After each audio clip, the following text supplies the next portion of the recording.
Welcome back to the Roundtable, ladies and gentlemen. Cyan here, and if you're looking for a Web3 gaming project to reignite your excitement about what's to come, well, you're in the right place. Created by serial game developers and seasoned entrepreneurs, this game studio is poised to shake up the Web3 gaming space and pull it into the next generation, where games will once again be full of story, adventure, and most importantly, fun.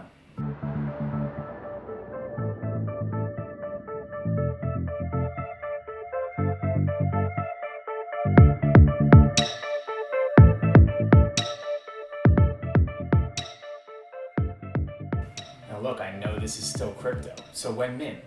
Well, at the end, I'll go over how you can get in. But first, let's talk about why you might want to, by starting with the team and their background.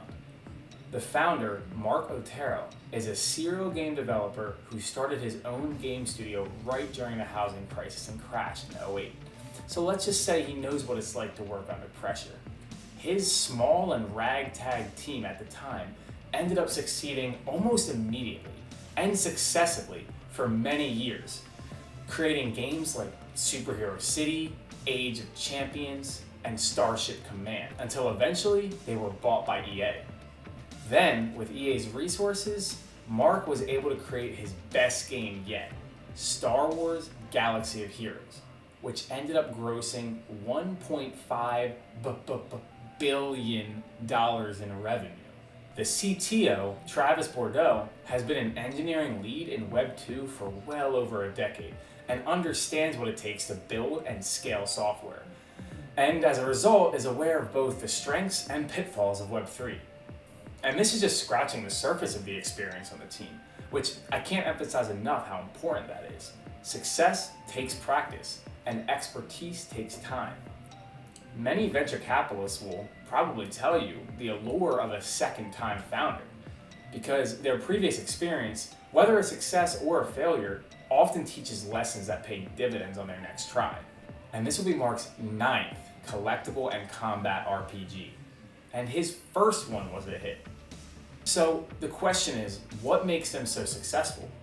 Well, I think it's in large part due to his true passion for capturing that childhood fun of play in his game. This is why Azra is constantly elevating the primacy of fun gameplay in an environment that, let's be honest, hasn't necessarily done so to date. They recognize more than anyone how unfun the first generation of crypto games was, and they plan on changing that. This philosophy will certainly help attract RPG fans and gamers from outside of crypto. But the team is also embracing their entrance to Web3 and plans to be engaging and rewarding for both active and passive players, as well as speculators and collectors. After all, Mark had thought he was retired from game development until realizing the potential for Web3 to completely revolutionize the industry, motivating him to make his re-entrance. In the spirit of building a sandbox for players to create their own fun, user-generated content is at the forefront of Azra's mind as they look to give users the tools to build their own RPG experiences and collections. After all, Mark was really big into Dungeons & Dragons as a kid, if you couldn't tell already. He believes collectible card games are such a successful genre because of the way they reflect how we naturally play as children, collecting toys and competing with them. Here at the Roundtable, we're also quite bullish on another project that is attempting to mirror some of the mechanics of the real world inside a digital ownership-based game. Learn more about that one here. As a competitive gamer for over a decade now, I can personally attest to the importance of balance in combat to make the game replayable and rewarding in the long term.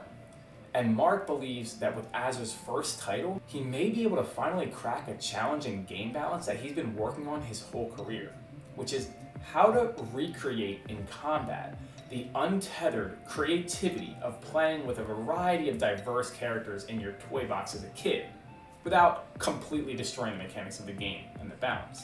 So what are these asymmetric characters we're going to be able to throw at each other and test in combat? Well, this brings me to their first title, Legions and Legends. In this game, we have Legionnaires, which are your loyal frontline soldiers, best in big groups alongside their pals, i.e. Cannon Fodder. We have the Commanders, which are the strategists in the back that can give your team buffs on attack and defense, but keep in mind they're kind of weak themselves, so they're going to have to be defended.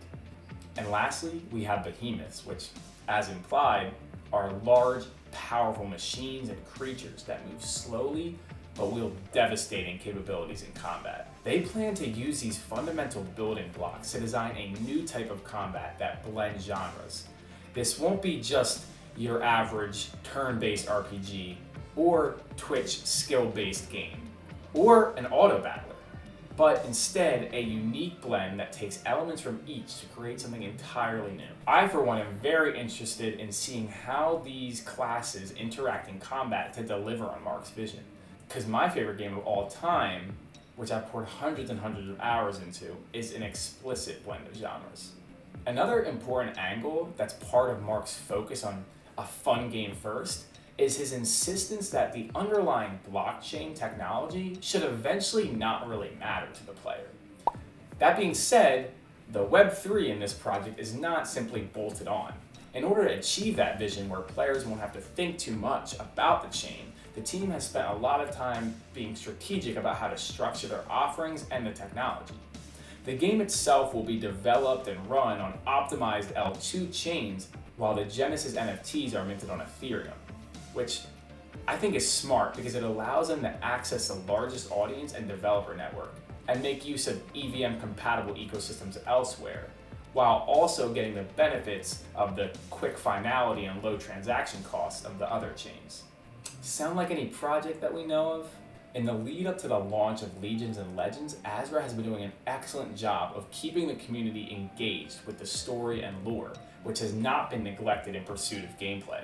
I think Mark's history and Azra's mission statement speak to their belief in the power and importance of building wonder and narrative into their worlds. But like any serious new venture, Azra is keeping certain things close to the vest, like the fine details of how the economy will work and the specific proprietary battle mechanics they have been designing. But given the large and experienced team, it's safe to assume they have multiple people specifically focused on weaving a sustainable economy throughout the gameplay. Which, speaking of the economy, the first token element of the game will be known as the Hopeful NFTs. The creation of these Genesis characters was very important to them, as character creation has always held a special place in RPGs and the surrounding lore. The Hopefuls are members of the Genesis Merchant Company, the intrepid explorers, miners, scrappers, and traders looking to seek and extract valuable relics of a lost warrior civilization from their abandoned battlefields throughout the galaxy. Try saying that 10 times fast. And they are not just your average PFP. Azra is playing a different game and calls this collection Play Forever Passes, meaning they will have the utility that is ongoing and will provide benefits towards all Azra titles going into the future, sealing your status as an Azra OG. A gift that keeps on giving, if you will. Holders of the NFTs gain exclusive access to an array of premium perks within the worlds they build, and will have a unique role within Legions and Legends. The collection will vary in rarity, but will be limited to 5,555 NFTs, and as of the recording of this video, are minting very soon, September 28th.